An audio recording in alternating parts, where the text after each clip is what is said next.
exploring that God is greater than evil is the biblical perspective, that He's infinite and that He is therefore omnipotent. And if He's omnipotent, He could defeat evil. If He is loving, He would want to defeat evil. But evil isn't defeated. Why does it exist? So the argument has been that there's no omnipotent or loving God. And my counter to that is that the Scriptures teach that there's another perspective that's overlooking.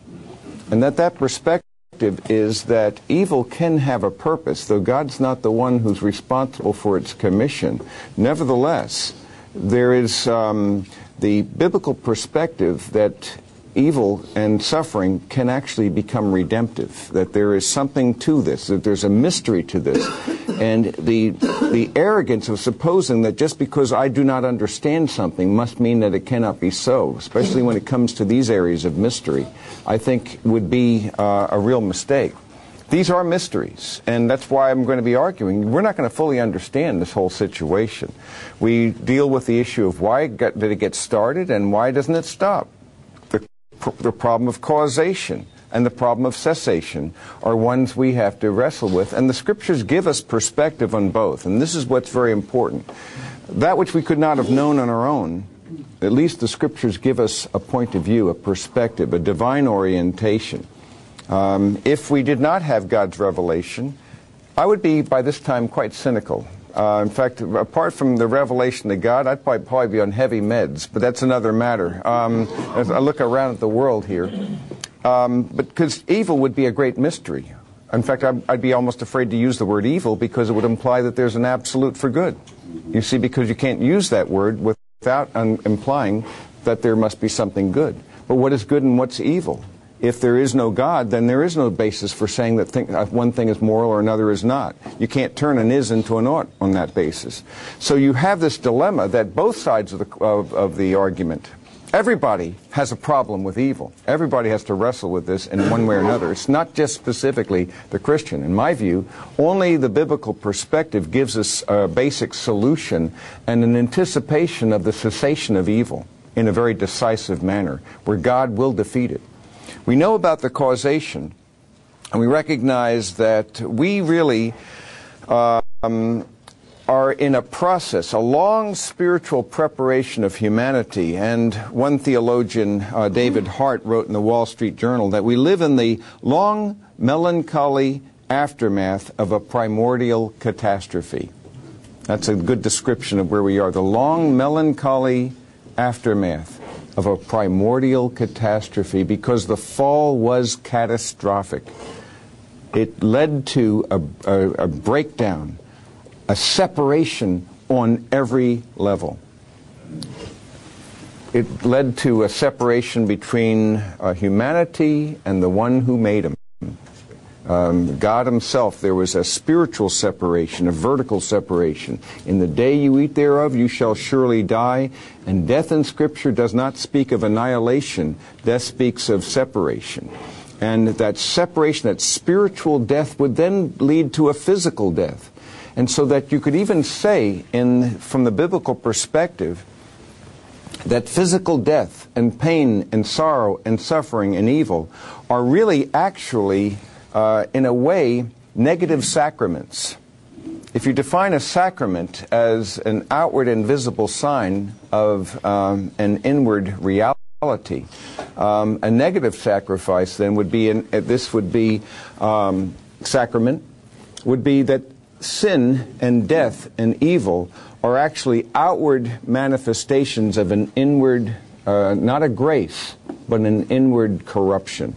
So that that which happened inside became manifest outside.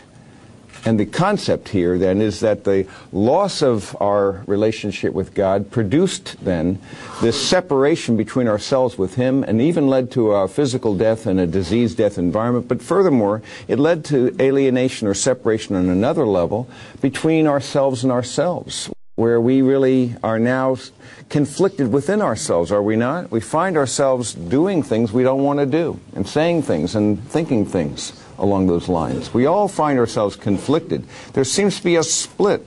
And this also is a split between ourselves and others, so that there is a social or a relational separation, so that there is an alienation between ourselves and God, between ourselves and ourselves, between ourselves and others, and finally between us and the created order. Even that has been distorted. And so this blast of the fall has been indeed very profound. That's why Thomas Merton, I believe, is the one who said that the problem that we have here is that we're not at peace with one another because we're not at peace with ourselves, and we're not at peace with ourselves because we're not at peace with God. And I know I've quoted that many times, but it's such a great summary of this truth. That lack of peace with ourselves and God has led to a lack of peace in us, which then manifests itself externally on a lack of peace with other people. And so there is this radical distortion of the fall, that the imagery in Scripture then is that this catastrophe is something that was a product of giving people the power of making choices. In fact, the permission of human freedom, in this case, and ultimately led to the problem of pain and of evil. So that it actually permits human freedom because God is not interested in a relationship with a robot or an automaton. This would not be something that would be satisfying. Sure, he could create beings that would just parrot back what he gave to them. Just like you could program your computer when you boot it up to say, boy, you're looking good today. But you really wouldn't be very persuaded by that, would you? What kind of a relationship would it be to have a relationship with a machine? It doesn't go anywhere. And consequently, this danger that we have in creating not a machine, not something predetermined, but someone who can in fact have the power of moral choice. And that we've been given the awful and awesome power, because of the image of God, to make decisions that will affect our eternal destinies. Say that again. Which thing? Which thing? About the moral choice and the power. I don't know what I just said. Basically, it's essentially an awful, I call it an awful and awesome power that God has given us to make moral choices that shape our eternal destiny. That gift of freedom is something that is a terrible gift in some regards, because it means that we are responsible. If we were merely determined, then there would be no responsibility, and effectively we could say, the devil made me do it, or it wasn't me who did it, you see. But of course you can get away with responsibility, but then when you do that, you eliminate human dignity, because we do not have the ability to make choices. And this is why I think that it's important for us to see that our choices give us a power, but it's part of the image of God in us. And therefore, the condition in the garden where there was something that was a test, that basically, of all the trees you can eat except for this one. And Satan distorted that and says, has God said you shall not eat from any of the trees? You notice he distorted that right away by making it look like God was against their best interests, distorted the Scriptures. But the concept was going to be this: whether it will be my will or thy will be done. And the first Adam said, my will be done, and it turned a paradise into a desert. The second Adam, who was in a garden, said, not my will, but thy will be done. And that garden became the way of life that will ultimately lead to paradise, and to something even more than just the paradise lost, but actually a whole new reality that even transcends what was known in Eden, the heavenly city of God.